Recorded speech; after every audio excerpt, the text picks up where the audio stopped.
Babona bakhona emakhaya okhulumako umthandazo uDlamini.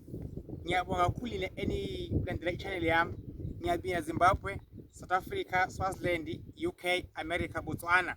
Ngithi ngithanda kakhulu bona bakhona emakhaya. Ngithwele inkandele ngizonisiza kakhulu. uNkulunkulu khona, amadlozi akhona. Ngimeme ebandleni lakho na ufuna ngibe khona ngizokhuleka kunye nawe. Isiphiwo enginaso isiphiwo seprofeta.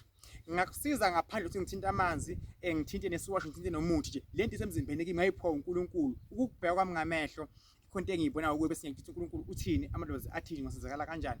But masihlonipheni ini umsamo namadlozi ethu. Mbukelo khona ekhaya njengamanje ngisePitikitifu eMpumalanga lapho ngikhona khona.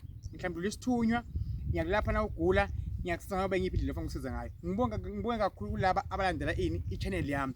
Ngithi uNkulunkulu ababusise, abasikelele laba abakommentako, uNkulunkulu futhi abe kunye nabo, hayi ngoba basizamini cha, nami ufuna ngibonge into enhle, ngingadingi ukuthi okuhle kuze kimi kuphela. Bakwela bakhona emakhaya ungumuntu ngabantu, mawupha uNkulunkulu uyajabula nawe upha okukhulu kakhulu. Bakwela bakhona emakhaya, thumela kimi nawunenkinga yakho, futhi subscribe lapha kwa-channel yami ngoba abanye beni basekudeni kakhulu angikhona ukubona, but noma ukude nongifonela ngiyakhohlwa ngikusize. Buza kwabanye bazokutshela ukuthi lo muntu la kumampela vele lo ngane le lo mfana usemncane, but manje ke usesize abantu abaningi. Nawe mbule khona ekhaya ngakusiza, ngakukhulekisa futhi ngikuthandazisa ngalamandla mina enginawo. Ubuka ukuthi ngisayona ngishaya isigubhu, ngigijima emzini abantu ngikhokha imithi if ikhona amadimoni la khona, but ngibuye futhi ngigcobe kanje lento isemzimbeni kimi. So nawe mbule khona ekhaya ngakusiza indlela ufuna ngisiza ngayo. Ngithanda ukukhuluma bona bakhona emakhaya, ningifonele ngizonikhulekisa futhi ngithandazise. Njengamanje bamba nako umbule khona ekhaya osenkingeni. Uyagula esibhedlela, usejele, usho into ongayazi, awuthola umsebenzi, uyahlukumezeka kule nship. Uthandana nomuntu nehlukane ngaphela neviki, unenyoka ngaphakathi esiswini sakho. Unenkinga ekamerweni lakho nonkosikazi wakho, awazi yini ekuhlumeza kuphi lapha ekhaya. Unephunga elibi kubantu, imali kuwe ayihlala ezandleni zakho. Mohle endlini nemuntu wakho uzona naye ngicabana ngigcinisenilwa. Bantu besimame ngifuna ukukhulekela njengamanje. Bantu besilisa banibulela kakhulu. Ngifuna ukukhulekela kakhulu. Ukuhlusiva ukuthi umuntu besimame ubulelwe kanti yena umuntu uyiko konke emhlabeni. Uyakhona kuba nengane eswini for 9 months, uyakhona ukugada sidumbu. Mina ngiwesilisa kunzima kakhulu kimi lokho. Bamba nako kwakho okuncane ngifuna kupha kona nje okushort.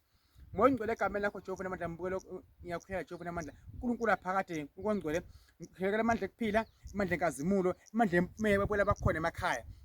Lamandla owangipha Jehova namandla awaphilise bakwela bakhona emakhaya bese bayasinda, kube khona ukukhanya. Njengoba ngikhuleka kanje umuntu abe nothashi ungene ngaphakathi enhlizweni yakhe ukuthi vele umuntu okhulekayo unesiphiwo sakamampela akathatha amachance. Jehova namandla bakhanyisele, basindise moya ngcwele egameni leJesu Kristu waseNazaretha. uNkulunkulu namandla Jehova namandla mkhulu esabeka. Moya ngcwele noma uthola umuntu ehamba esintini ofuna umuthi umsebenzele. Uma efuna iswasho simsebenzele. Uma efuna impepho imsebenzele, noma phahla into zakhe zimkhanyele. Jehova namandla bakwela bakhona emakhaya bahlukumezekile lomhlaba, bahlupheka, badliwe imali lapha nangapha, bayagula basindi. uNkulunkulu wami amandla wangiphawu ngicebe khona umehluko empilweni zabakwela bakhona emakhaya egameni lakho uzephakade. Haleluya. Ngibona khona ekhaya sengikhulekele nenketho ethola ingozi yemoto lesindele konke sengikubalile kuwe kuyinkinga. Sengikhulekile njengamanje ngifonele bese uyabonga. Ungabonga ngemali, uma ngemlomo kimi ku right. Ngibukele khona ekhaya nginamandla, ngesiphiwo, ngisebenza ngalesi sinto sakudala sakhokho omkhulu sempepho samakhandlela esesinefu, ngisebenza ngaso.